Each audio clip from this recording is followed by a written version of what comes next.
Hi guys, I hope you all are doing fine. So class 11th में we have seen the topic about gram atomic and gram molecular masses. Now students, we have to see a very important topic of chemistry, that is mole concept, which is very basic topic and बहुत जगह पर हमें mole concept को apply करना होता है. थोड़ा सा लिटिल बिट मोल कॉन्सेप्ट के बारे में 9th क्लास के सिलेबस में भी है, तो हम सब ने थोड़ा सा आपका इंट्रोडक्शन मोल कॉन्सेप्ट से हो चुका है. Okay, so now 11th onwards हम इस कॉन्सेप्ट को डिटेल में थोड़ा पढ़ेंगे. ओके, अब होता क्या है, देखो बेटा, आखिर ये वर्ड मोल है क्या. ओके, ये जो वर्ड है मोल, इसका जो मीनिंग है वो क्या है, हीप. ठीक है, हीप मीन्स ढेर, किसी चीज का ढेर, ग्रुप. ठीक है, जैसे मान लीजिए हमने एक जगह पे बहुत सारी गेहूं का ढेर रखा हुआ है. ओके, तो उसको हम क्या कहेंगे, हीप ऑफ व्हीट.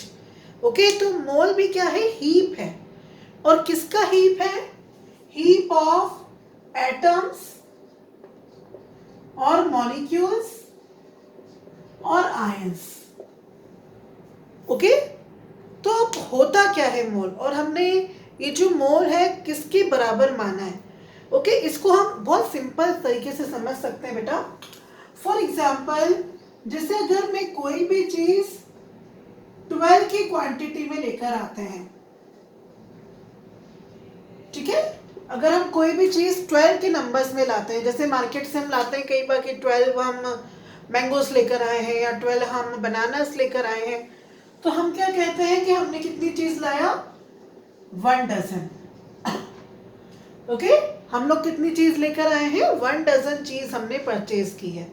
ओके, या 1 डजन इज इक्वल टू क्या होता है, 12 नंबर्स. ठीक है, जब भी कोई सेम चीज हमारे पास 12 की संख्या में होती है उसे हम 1 डजन या 1 दर्जन कहते हैं. ठीक है, इसी प्रकार अगर हम इसी को एटम्स या मॉलिक्यूल्स पे अप्लाई करें, जैसे मैं अगर आपसे कहूं कि I have 1 dozen H2O molecules,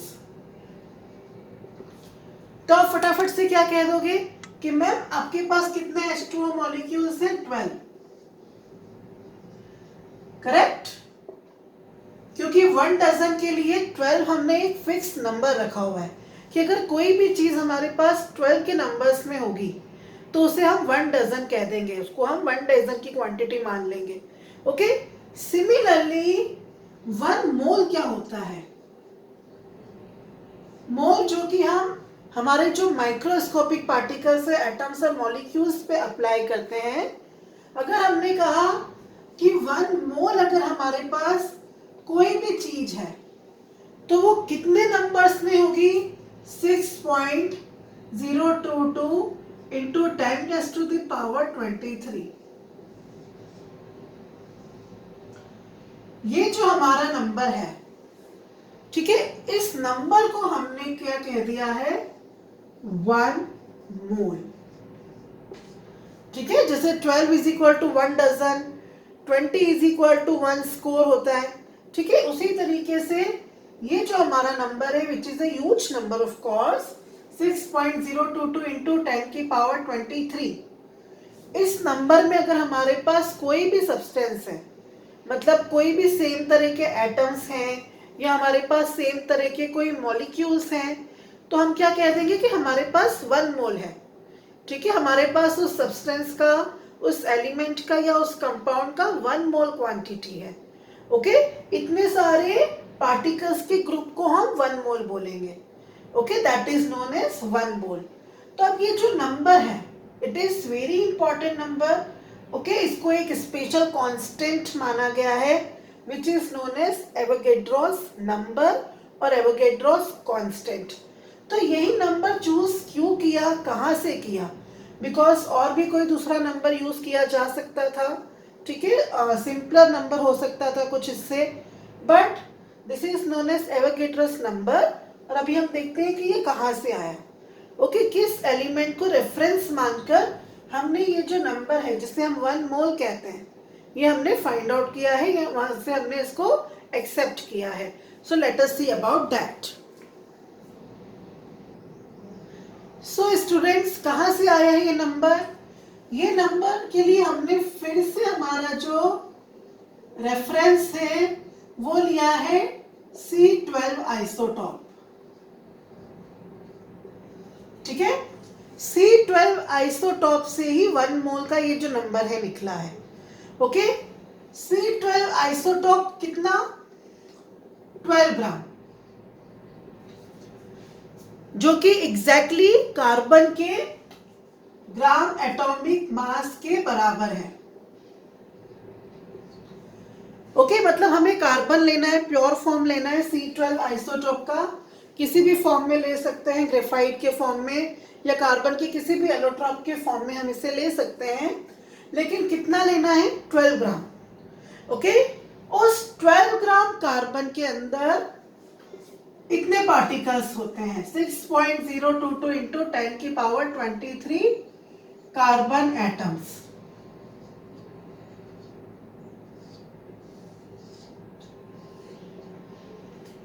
तो यहां से ये नंबर चूज किया गया है। ठीक है, from here this number has been chosen which is known as Avogadro's constant. ठीक है, जिसको किससे डिनोट किया जाता है, कैपिटल एन ए। बुक्स में डिपेंड करता है, कहीं कहीं पे आपको ये एन नॉट भी दिख सकता है और कहीं पे सिंपल कैपिटल एन भी दिख सकता है। Okay, so this is known as Avogadro's constant. Okay, कि अगर हमारे पास कोई भी सब्सटेंस, ठीक है, अगर वो एलिमेंट है तो उसके जो एटम है वो अगर इस क्वांटिटी में है तो उसे हम क्या कहेंगे, 1 मोल कहेंगे। और उसमें कितने पार्टिकल्स होंगे, 6.022 इंटू 10 की power 23। Okay, it will contain this much of particle. Same thing molecule के केस में अप्लाई होगी। अगर कोई चीज आपकी मॉलिक्यूल से बनी है, if some matter is made up of molecule. Okay, कैसे अप्लाई करते हैं हम इस नंबर को एटम और मॉलिक्यूल के रेस्पेक्ट में, अभी हम देखते हैं। ओके, अब बच्चों ये जो पार्टिकल्स है हमारे पास 6.022 इंटू 10 की पावर 23, अगर कोई भी पार्टिकल्स है हमारे पास, जैसे सपोज हमारे पास हाथ में गेहूं के पार्टिकल्स है बहुत सारे, तो उनका कुछ ना कुछ वजन भी होगा। उस गेहूं को हम बैलेंस्ड पे रखकर ग्राम में या किलोग्राम में उसका वेट भी निकाल सकते हैं। ओके, सिमिलरली अगर मेरे पास कोई एलिमेंट है या कोई कंपाउंड है और वो मेरे पास 1 मोल की क्वांटिटी में है, मतलब मेरे पास इतने सारे एटम हैं, तो मैं उसे गिन तो नहीं सकती। ठीक है, हमें काउंट करना, एटम्स काउंट करना हमारे लिए मुश्किल है। हमारे लिए इजी क्या है, हम वेट ले लें। ठीक है, मास डिटरमाइन करना हमारे लिए किसी भी चीज का इजी है। Okay, we can determine the mass. Okay, तो हम क्या करेंगे, इस मोल को मास से रिलेट करेंगे।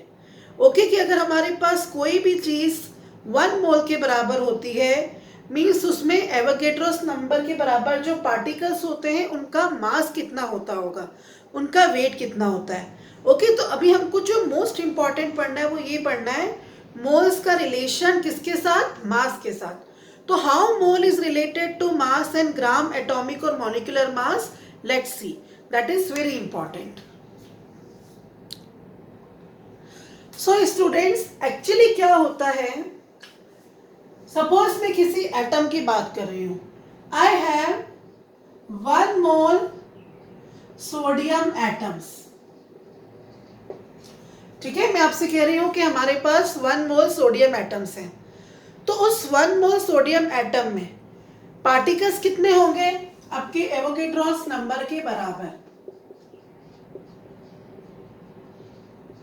ओके, 6.022 इंटू 10 की पावर 23, क्योंकि ये जो ग्रुप है इसको 1 मोल कहते हैं, ये हमने डिसाइड कर लिया है। अब इस 1 मोल पार्टिकल्स का, 1 मोल सोडियम एटम्स का मास कितना होगा।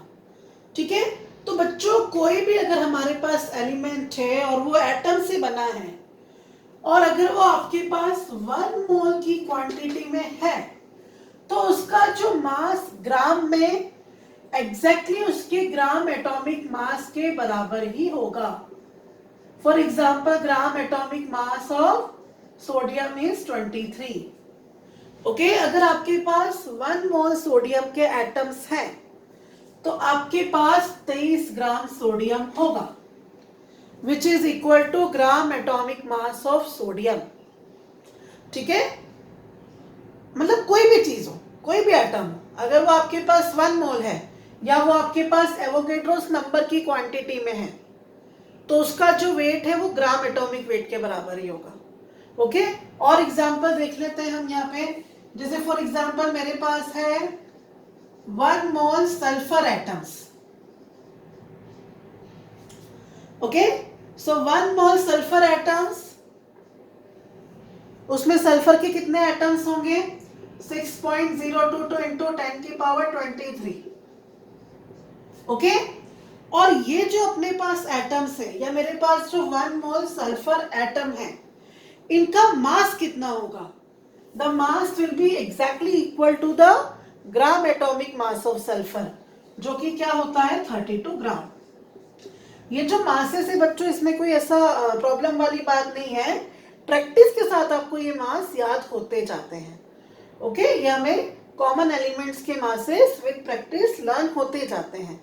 ओके, नेक्स्ट, जैसे मान लीजिए अब अगर इसी कॉन्सेप्ट को हम रिवर्स वर्ड्स में भी पढ़ सकते हैं।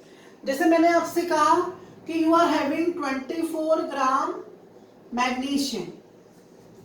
ओके, तो ये 24 ग्राम क्या है? This 24 gram is the gram atomic mass of magnesium. ठीक है, मैग्नीशियम का जो एटॉमिक मास है वो 24U होता है। उसी को जब हम ग्राम में एक्सप्रेस कर रहे हैं तो वो क्या बन जाएगा? ग्राम एटॉमिक मास बन जाएगा। ओके, सो ये जो 24 ग्राम मैग्नीशियम अगर मैंने आपको दिया है कि बच्चों ये लो 24 ग्राम मैग्नीशियम, तो आप क्या कह दोगे कि मैम आपने तो हमको 1 मोल मैग्नीशियम दे दिया। Okay, it will be equal to 1 mole magnesium. फिर मैं आपसे पूछूंगी कि बताओ इसमें मैग्नीशियम के एटम्स कितने हैं, तो आप फटाफट से बता दोगे कि मैम इसमें तो एवोगैड्रोस नंबर के बराबर एटम्स हैं, 6.022 इंटू 10 की power 23 which is Avogadro's number. Okay, तो कोई भी एटम अगर हमारे पास 1 मोल की क्वांटिटी में है तो उसका वजन उसके ग्राम एटॉमिक मास के बराबर होगा। या कोई भी सब्सटेंस आपके पास ग्राम एटॉमिक मास के वजन में है तो उसमें 1 मोल पार्टिकल्स होंगे। ठीक है, ये हमारा मोल का और मास का रिलेशन होता है। सेम रिलेशन हम किसके लिए अप्लाई कर सकते हैं? मॉलिक्यूल के लिए अप्लाई कर सकते हैं। Okay, because most of the जो हमारी चीजें हैं, जो कंपाउंड्स हैं, वो किससे बने होते हैं? मॉलिक्यूल से बने होते हैं। तो सेम कॉन्सेप्ट मॉलिक्यूल के लिए भी अप्लाई होता है। कैसे अप्लाई होता है? लेट्स सी, फॉर एग्जांपल हम सिंपल मॉलिक्यूल की बात करते हैं। जैसे मैं बात कर रही हूं CO2 मॉलिक्यूल।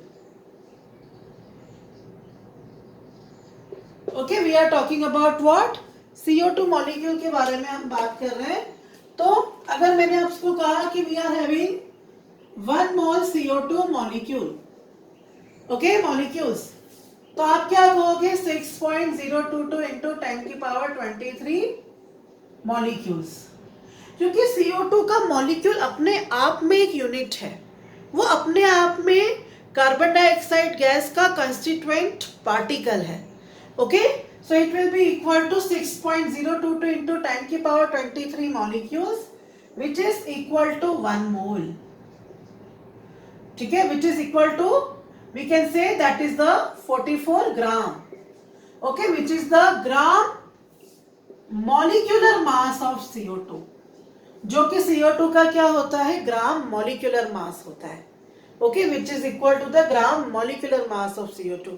सिमिलरली अगर मैं अपोजिट वर्ड्स में अगर हम बात करें कि you are having 17 gram of ammonia, तो 17 ग्राम क्या है? अमोनिया का ग्राम मॉलिक्यूलर मास है 14 plus 3 is equal to 17। Okay, nitrogen का एटॉमिक मास 14, हाइड्रोजन का 3 इंटू 1 से 3 इज इक्वल टू 17 ग्राम। तो अगर मैंने आपसे कहा कि मैंने आपको एक सिलेंडर में 17 ग्राम अमोनिया दी है, तो मैंने आपको कितनी अमोनिया दी है? आप फटाफट से बोल दोगे कि मैम आपने हमको 1 मोल अमोनिया दी है। और 1 मोल अमोनिया में अमोनिया के पार्टिकल्स कितने होंगे? अमोनिया के मॉलिक्यूल्स कितने होंगे?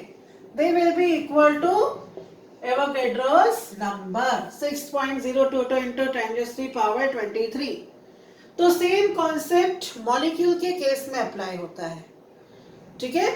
और मॉलिक्यूल काउंट करके हम एटम्स भी काउंट कर सकते हैं, ठीक है, वो हम न्यूमेरिकल से समझने वाले हैं।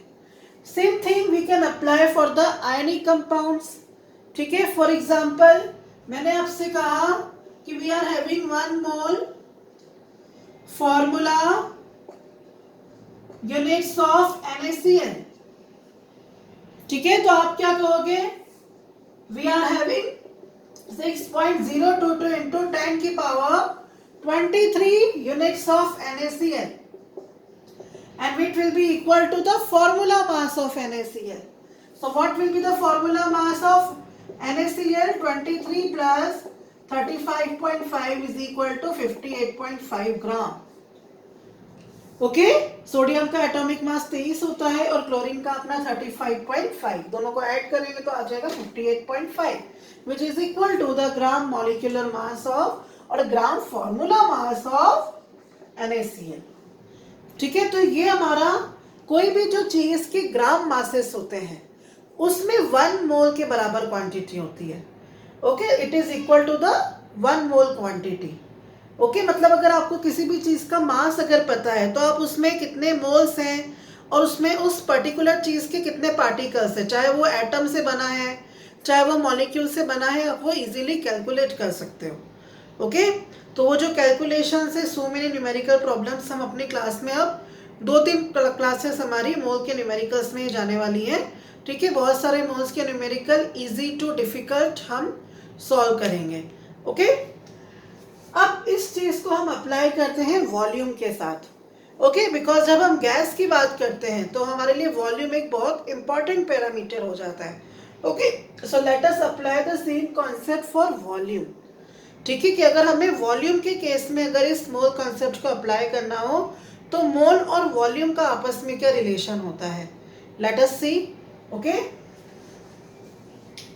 बच्चों ये जो मास है, gram atomic mass, gram molecular mass which is equal to 1 mole, उसको मोलर मास भी कहते हैं, है ना। बहुत जगह आप ये टर्म पढ़ेंगे, molar mass, mass of any substance in gram having 1 mole of particles which is 6.022 into 10⁻23, okay. So molar mass की यूनिट क्या होती है हमारी, ग्राम पर मोल, ठीक है। This is the unit of molar mass. तो मोलर मास ग्राम एटॉमिक मास और ग्राम मॉलिक्यूलर मास के लिए कॉमन टर्म है, डिपेंड करता है कि आपका जो सब्सटेंस है वो एटम की हम उसमें बात कर रहे हैं या मॉलिक्यूल की बात कर रहे हैं, उस पर डिपेंड करता है, okay. So let us talk about the molar volume, कि मोलर वॉल्यूम क्या होता है और मोल कॉन्सेप्ट को हम वॉल्यूम के साथ कैसे रिलेट करते हैं, ओके। तो बच्चों it has been calculated that at STP, what is STP? Standard temperature pressure, okay, it is known as STP. At STP 1 mole of a gas occupies 22.4 litre of volume, ठीक है। ये calculate किया गया है, ये हमें बताया गया है कि अगर standard temperature pressure, okay, so what is standard temperature pressure which is equal to 0 degree Celsius and 1 atm pressure, ठीक है। ये जो हमारी कंडीशन होती है इस पर हमारी जो कोई भी गैस है वो 22.4 लीटर का वॉल्यूम अक्वायर करेगी, okay. This 22.4 litre of volume is known as molar volume. अब इस चीज को हम एग्जाम्पल से समझते हैं, क्योंकि एग्जाम्पल से हमें ज्यादा अच्छे से समझ में आते हैं सारे कॉन्सेप्ट। जैसे हम ये जो मोलर वॉल्यूम वाला कॉन्सेप्ट है हम किसी गैस पे अप्लाई कर लेते हैं। For example I am saying that I am having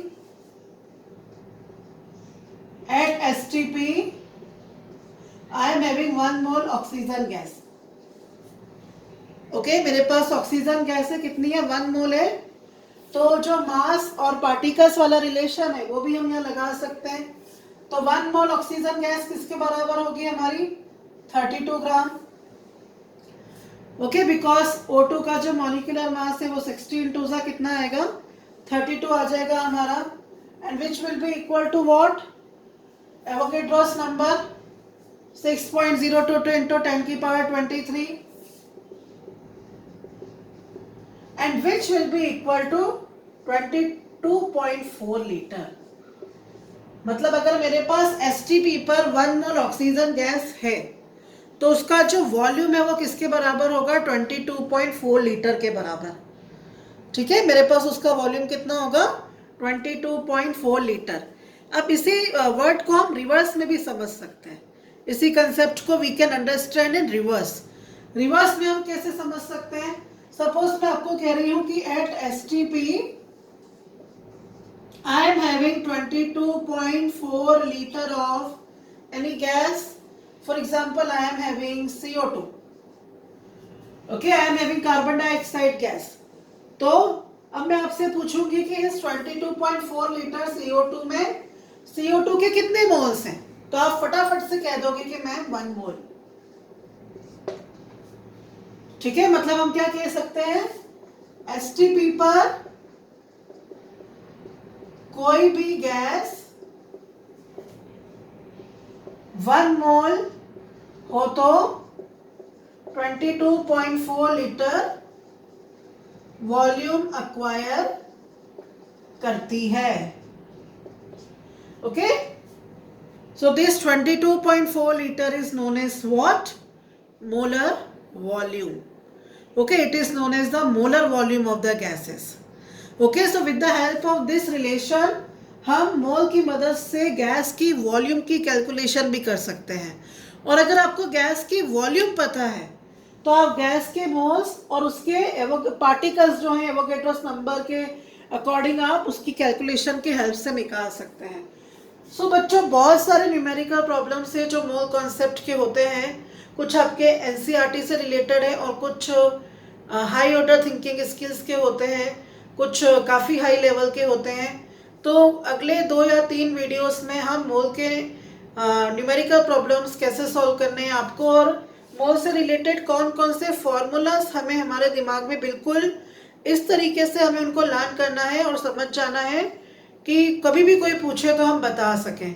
so next class बहुत इंपॉर्टेंट होने वाली है, बिकॉज इसमें हम मोल के फॉर्मूलाज देखेंगे और मोल के न्यूमेरिकल सॉल्व करेंगे।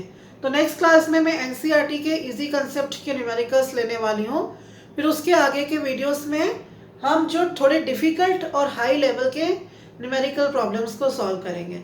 ओके बच्चों, till then stay home, stay safe and stay healthy. Bye bye.